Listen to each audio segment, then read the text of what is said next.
Nós hoje vamos falar sobre o Salmo de número 24. Nós queremos fazer a exposição do Salmo de número 24 e eu quero então convidá-lo para que você possa ir em casa mesmo, abrir a Bíblia e acompanhar a leitura do texto sagrado. Salmo de número 24. O tema da nossa aula é este: 3 privilégios que Deus dá ao seu povo. 3 privilégios que Deus dá ao seu povo.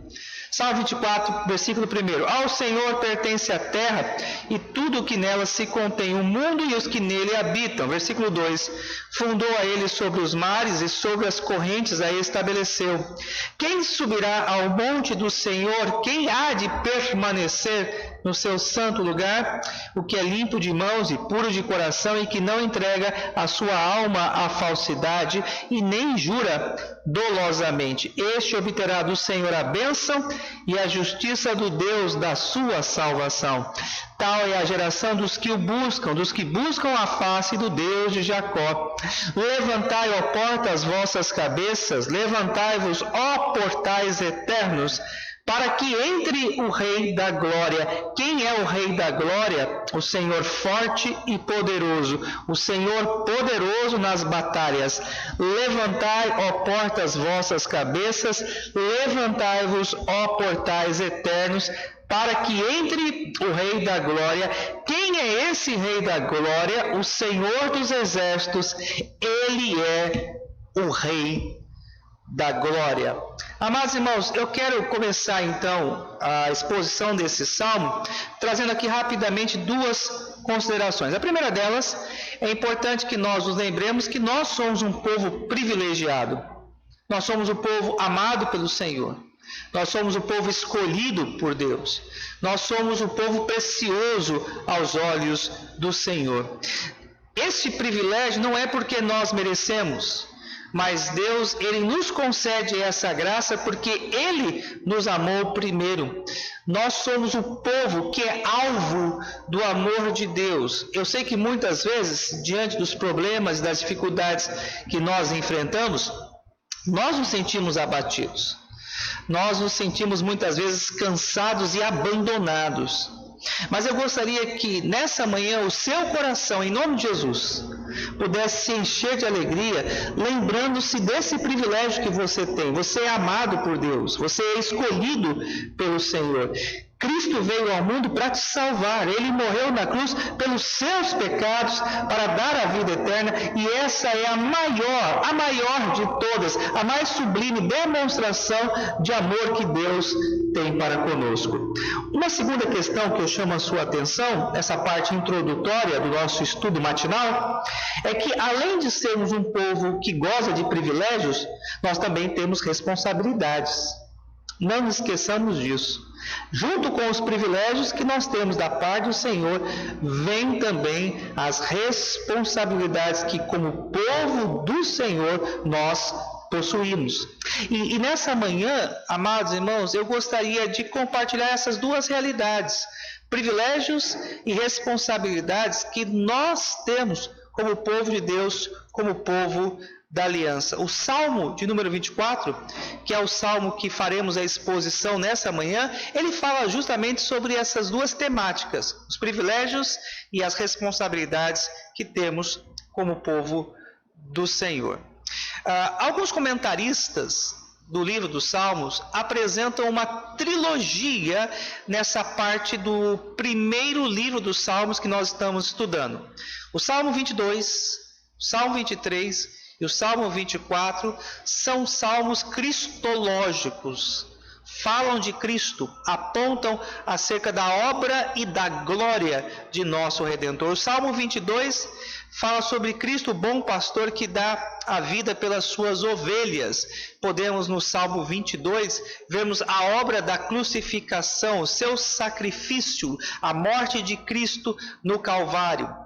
O Salmo 23, que nós estudamos no domingo passado, fala sobre o bom pastor que dedica a sua vida em cuidar das suas ovelhas. No Salmo 22 encontramos a figura da cruz, no Salmo 23 encontramos a figura do cajado. Jesus como bom pastor que cuida de nós. E no Salmo 24, nós encontramos Jesus como aquele que voltará, aquele que trará recompensa, aquele que recompensará as suas ovelhas, e podemos então no Salmo 24 destacarmos a figura da coroa. Salmo 22, a figura da cruz. Salmo 23, a figura do cajado, do pastor, e o Salmo 24, a figura da coroa. Cristo voltará para recompensar o seu povo. Então, vamos falar sobre os 3 privilégios que Deus dá ao seu povo, junto com esses privilégios, as suas responsabilidades. Primeiro privilégio que nós temos, nós somos mordomos do Senhor. Nós somos mordomos, somos administradores daquilo que pertence ao Senhor. O Salmo 24, versículo 1 e 2, eu chamo a sua atenção, por favor, acompanhe na palavra do Senhor. O texto assim nos diz: ao Senhor pertence a terra e tudo o que nela se contém, o mundo e os que nele habitam. Fundou ele sobre os mares e sobre as correntes a estabeleceu. Amados irmãos, eu quero rapidamente fazer aqui 2 conceituações teológicas em torno dessa declaração de que nós somos mordomos de Deus, somos administradores daquilo que Ele criou. Primeiro, lembremos que Deus, Ele é o dono de todas as coisas. Todo o universo, a terra, pertence ao Senhor. O Salmo 24 diz: ao Senhor pertence a terra e tudo que nela se contém. Então a figura que nós encontramos aqui é como se Deus concedesse ao homem o privilégio de cuidar daquilo que é dele. O mordomo é aquele que tem a chave da casa do seu senhor.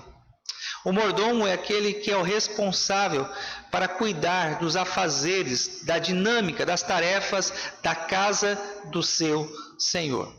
Deus, quando criou o homem, deu ao homem, podemos assim dizer, a chave da terra, para que o homem pudesse administrar tudo aquilo que Deus criou, tudo aquilo que Deus formou. A terra não é do homem, a terra pertence a Deus. Uma segunda conceituação importante que podemos fazer à luz dessa afirmação de que a terra pertence ao Senhor e que o homem, ele é administrador daquilo que Deus deu a ele, é que justamente por sermos administradores, mordomos daquilo que o Senhor Deus nos deu, nós haveremos de prestar contas. O termo mordomo significa aquele que é responsável pela direção ou administração da casa. Portanto, tendo em vista que o homem ele tem essa responsabilidade, ele há de prestar contas diante de Deus de tudo aquilo que o Senhor confiou a ele os seus cuidados. Eu gostaria que pudéssemos parar um pouquinho agora e pensássemos acerca desse tema. Como você tem administrado aquilo que Deus tem te dado? Lembremos que a gente usa a expressão minha casa, meu carro, meu trabalho, meu emprego, mas é sempre importante nós voltarmos os nossos olhos para as Escrituras e entendermos que, na verdade, mesmo usando o pronome possessivo meu, nós sabemos que tudo pertence ao Senhor. Diante desse fato, como você tem administrado aquilo que Deus tem te dado? O fim de todas as coisas deve ser unicamente a glória de Deus. Deus ele nos dá os dons, os talentos, os recursos. Deus nos dá a casa, o emprego, os bens materiais, para que nós venhamos administrar de forma fiel, com o objetivo único de ver o nome de Deus sendo glorificado. Deus é glorificado na forma que você conduz a sua empresa. Deus ele é glorificado na forma como você executa as suas tarefas profissionais. A sua casa é um lugar onde a glória de Deus reside. Suas roupas glorificam a Deus. Lembremos também que o vestuário é algo que Deus nos dá. Tudo isso, meus amados irmãos, um dia nós prestaremos contas diante do dono da casa, diante do Senhor. Como mordomos, nós precisamos ser responsáveis por aquilo que Deus tem nos dado. Eu gostaria de estender um pouco mais esse assunto, não ficando apenas no Antigo Testamento, mas também abordando essa temática à luz do Novo Testamento. Queria rapidamente considerar a doutrina da mordomia cristã no Novo Testamento. Pelo menos nós encontramos, meus amados irmãos, 3 parábolas ensinadas por Jesus que tocam no cerne desta questão, que falam sobre a questão da mordomia cristã. Nós temos em Mateus 20, de 1 a 16, a parábola dos trabalhadores na vinha. E ali também, mais uma vez, nós encontramos a responsabilidade que temos diante do Senhor da casa. Temos em Lucas 11, de 35 a 48, a parábola do servo vigilante. E temos também em Lucas 19, de 11 a 27, a parábola das 10 minas. Há um ponto em comum nessas 3 parábolas. Observem que é Deus quem concede ao homem o talento e a capacidade. O homem ele é responsável por aquilo que ele faz. E em terceiro lugar, o homem prestará contas diante de Deus daquilo que ele faz. Então é Deus que concede, o homem é responsável e o homem prestará contas diante de Deus, diante de tudo aquilo que o Senhor tem nos dado. Mas a doutrina da mordomia cristã no Novo Testamento, ela não fica apenas presa às parábolas de Jesus. Também Paulo e outros apóstolos falam sobre esse assunto. Por exemplo, Paulo ele fala que o ministro, o pastor, ele é o mordomo de Cristo. Em 1 Coríntios capítulo 4, versículo 2, 1 Coríntios 4, 2, a palavra do Senhor ali nos apresenta o pastor como sendo despenseiro. A palavra despenseiro ali, a palavra grega oikonomos, que pode também ser traduzida por mordomo. O pastor ele tem a responsabilidade de cuidar da igreja que pertence a Cristo. As ovelhas não são do pastor, mas as ovelhas são de Cristo. E Cristo, como um bom pastor, ele deu à igreja, às suas ovelhas, o alimento, que é a sua palavra. Portanto, compete ao pastor alimentar a igreja, não com aquilo que ele acha que venha a ser saudável, com aquilo que ele acha que venha a ser bom, mas compete ao pastor, como mordomo fiel de Cristo, alimentar a igreja com a palavra de Cristo Jesus, cuidar da igreja, sabendo que um dia ele prestará contas ao Senhor da igreja, que é Cristo Jesus. Em Tito, capítulo 1, versículo 7, Paulo fala também que os presbíteros da igreja, eles são mordomos da casa de Deus. Além dos pastores, os presbíteros que trabalham, que servem a igreja, eles também são despenseiros de Cristo, mordomos de Cristo. Os presbíteros da igreja precisam entender que a igreja não é uma propriedade sua, que a igreja não é algo seu, mas ele, como servo fiel, deve administrar a igreja, sabendo também que ele há de prestar contas ao Senhor da igreja, que é Cristo Jesus. Pedro também ensinou que todo cristão ele é um mordomo.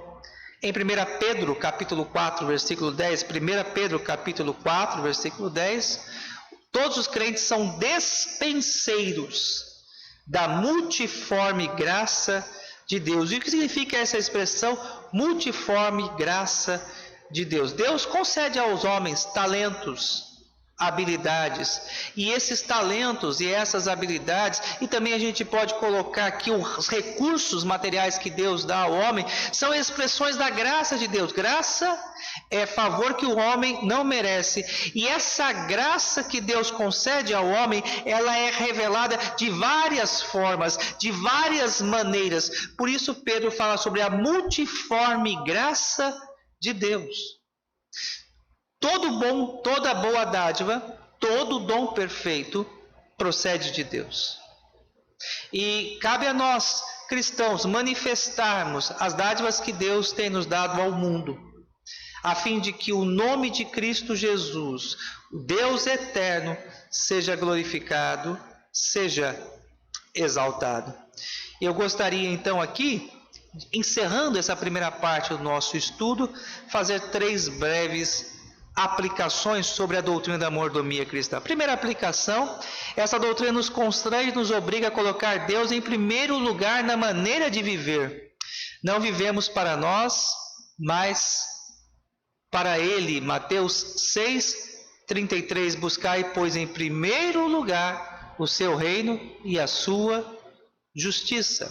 Segunda aplicação sobre a doutrina da mordomia, ela nos ensina que não podemos dar nada para Deus, pois tudo é dele. Os dízimos e ofertas são apenas devoluções que realizamos como expressão de confiança e de dependência dele. Quem somos nós para darmos algo ao Senhor, tendo em vista que toda a terra pertence ao nosso Deus? Primeiro livro das Crônicas, capítulo 29, versículo 14, eu e você podemos encontrar ali expressa essa verdade. Terceira aplicação, jamais devemos esquecer que o que temos é Deus quem nos dá temporariamente.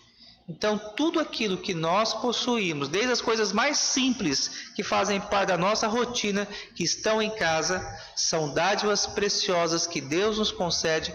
Portanto, sejamos gratos ao Senhor por todas essas dádivas e vivamos para Ele, a fim de que Ele venha a ser glorificado em tudo aquilo que nós fazemos. O segundo ponto que eu quero abordar com os amados irmãos nessa manhã é que, além de mordomos, nós somos adoradores. Salmo 24, que é o nosso texto base, versículos 3 a 6. Quem subirá ao monte do Senhor? Quem há de permanecer no seu santo lugar? O que é limpo de mãos e puro de coração, que não entrega sua alma à falsidade, nem jura dolosamente, versículo 5, este obterá do Senhor a bênção e a justiça do Deus da sua salvação. Tal é a geração dos que buscam a face do Deus de Jacó. Somos mordomos, como nós acabamos de ver, mas também somos, à luz do Salmo 24, adoradores. Que privilégio é adorar ao Senhor, conhecer ao Senhor e poder render a eles tributo, honra e glória. Mas nós não podemos viver de qualquer maneira, considerando que somos chamados por Deus para sermos adoradores. Essa condição de sermos adoradores exige de nós algumas virtudes, exige de nós algumas características. A primeira característica do adorador que eu chamo a sua atenção, com base no versículo de número 4, é que o adorador, ele precisa ser uma pessoa íntegro. O adorador é aquele que age com integridade. E o que é ser uma pessoa íntegra? É ser uma pessoa autêntica, é ser uma pessoa verdadeira. O cristão, ele não pode ser dissimulado, o cristão, ele não pode ser fingido, o cristão, ele não pode ter uma vida dupla. Ele não pode ser alguém dentro da igreja e durante a sua semana, durante as suas atividades profissionais ou escolares, ter uma outra vida, ter um outro comportamento, ter outras atitudes. Para que nós sejamos adoradores, que de fato agradem ao Senhor, que possam se colocar na presença do Senhor, é necessário que nós sejamos pessoas íntegras. Deus exalta a integridade. 2 personagens do Antigo Testamento receberam elogios da parte do próprio Deus por serem pessoas íntegras: Noé e Jó. Jesus, ele teve grandes embates com os religiosos, principalmente com os fariseus. E o principal embate que Jesus teve com esses religiosos é porque eles viviam uma vida dupla. Eles tinham uma aparência de religiosidade, eles tinham uma aparência de piedade, mas eram homens fingidos, eram homens malignos, eram homens inescrupulosos, que Jesus colocou ali à tona toda a maldade do seu coração. Me permita fazer uma pergunta, e você em casa, reflita comigo agora. Você é uma pessoa íntegra? Você é uma pessoa autêntica? Aquilo que você é na rua, você é dentro de casa. A mesma pessoa que você é dentro da igreja, você é junto com a sua família. A segunda característica de um adorador, ele tem um coração puro. O versículo 4 diz: o que é limpo de mão e puro de coração. Precisamos, amados irmãos, constantemente pedir ao Senhor que sonde o nosso coração e que arranque do nosso coração toda a impureza. E quando nós falamos sobre coração à luz das Escrituras, nós não estamos falando apenas das nossas emoções, mas a expressão coração, ela deve ser entendida aqui como o nosso homem interior. É aquilo que muitas vezes pensamos, é aquilo que muitas vezes sentimos. É aquilo que os outros não veem, é aquilo que está dentro de nós. E me permita mais uma vez lhe fazer uma pergunta. Olhando para dentro de si, o que você vê nessa manhã? Pureza, luz, retidão, santidade? Ou sujeira, pecado e iniquidade? Coloque seu coração diante do Senhor. Não adianta, meus amados irmãos, nós termos uma linda voz, ou sermos excelentes musicistas ou músicos, se nós não tivermos um coração puro diante de Deus. Por mais que gostemos de cantar, por mais que adoremos ao Senhor, por mais que tenhamos prazer de estar na sua casa, Deus exige de nós um coração puro. A terceira característica de um adorador, ele não é uma pessoa idólatra. Ele tem o Senhor como centro da sua vida. O seu coração pertence a Deus somente. O nosso coração tem a tendência a amar as coisas desse mundo, a fazer dos homens ídolos também. E nós temos visto durante essa semana que os nossos ídolos caem. Os nossos mitos caem, os nossos heróis nacionais tropeçam também. Por isso nós precisamos amar ao Senhor, adorar ao Senhor e ter somente o Senhor como dono do nosso coração. E em último lugar, o adorador é aquele que não dá falso testemunho. O adorador é aquele que tem a verdade sempre em seus lábios. A mentira nos identifica com Satanás. Satanás, ele é o pai da mentira. Aquilo que nós afirmamos acerca de Deus, aquilo que nós afirmamos da sua palavra, aquilo que nós cantamos, meus amados irmãos, precisa ser verdade em nossa vida. Precisa ser uma realidade. A palavra de Deus nos ensina isso de uma forma muito clara e contundente. Portanto, meus amados irmãos, para que nós possamos adorar ao Senhor e termos a nossa adoração recebida pelo Senhor, é necessário que nós tenhamos um compromisso com a verdade. E na terceira e última parte do nosso estudo nessa manhã, nós, além de sermos mordomos e adoradores, também nós somos vencedores. Do versículo 7 ao versículo de número 10. Levantai, ó portas, vossas cabeças, levantai-vos, ó portais eternos, para que entre o Rei da Glória. Quem é o Rei da Glória? O Senhor forte e poderoso, o Senhor poderoso nas batalhas. Levantai, ó portas, vossas cabeças, levantai-vos, ó portais eternos, para que entre o Rei da Glória. Quem é esse Rei da Glória? O Senhor dos Exércitos. Ele é o Rei da Glória. Nós afirmamos, amados irmãos, que o Rei da Glória para nós é Cristo Jesus. Ele é merecedor de todo louvor, de toda adoração da igreja. Cristo Jesus, ele também nos é apresentado nas Escrituras como o Senhor forte e poderoso. É o Deus que está presente ao nosso lado, é o Deus que batalha por nós, é o Deus que nos auxilia, é o Deus presente que cuida do seu povo. E além disso também, ele é apresentado como o Senhor dos exércitos.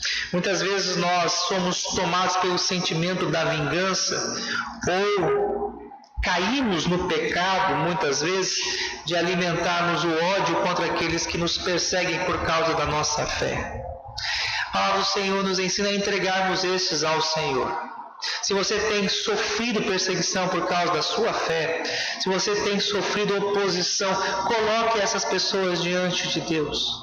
Não permita que no seu coração venha a criar algum tipo de raiz de amargura, algum ressentimento que te afaste do Deus vivo. Mas pelo contrário, ao invés de você cultivar esse sentimento maléfico e danoso no seu coração, entregue essas pessoas que lhe perseguem ao Senhor dos Exércitos.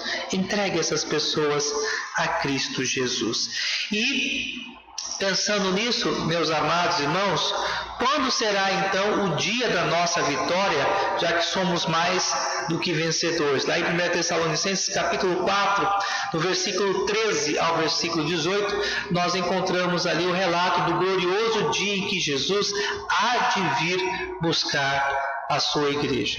É importante nós afirmarmos, meus amados irmãos, que pelo fato de servirmos a Cristo Jesus, nós não estamos imunes e isentos a passarmos por lutas, dificuldades, calamidades.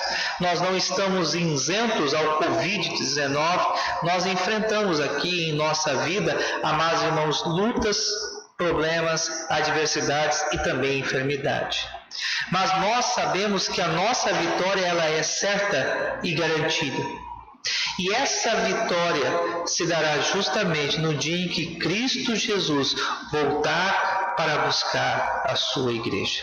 Será um dia glorioso. Todo olho verá a glória do Rei, do Senhor dos Exércitos, o Deus forte e poderoso. E nesse dia, aqueles que perseveraram, que permaneceram fiéis a Cristo Jesus, receberão do próprio Cristo Jesus a coroa da vida eterna. Portanto, meus amados irmãos, não nos abalemos. Portanto, meus amados irmãos, não venhamos a retroceder. Permaneçamos firmes em nossa fé, centrados em Cristo Jesus. Nós vimos nessa manhã, recapitulando o nosso estudo, que fomos criados por Deus para servir, adorar e vencer. Que privilégio Deus nos deu, de servir a Ele, de adorar o seu nome, e sabemos também que por causa de Cristo Jesus, não pelos nossos próprios méritos, mas por causa de Cristo, somos mais que vencedores. Que o Senhor nos sustente. Que a boa mão do Senhor continue a cuidar de nós.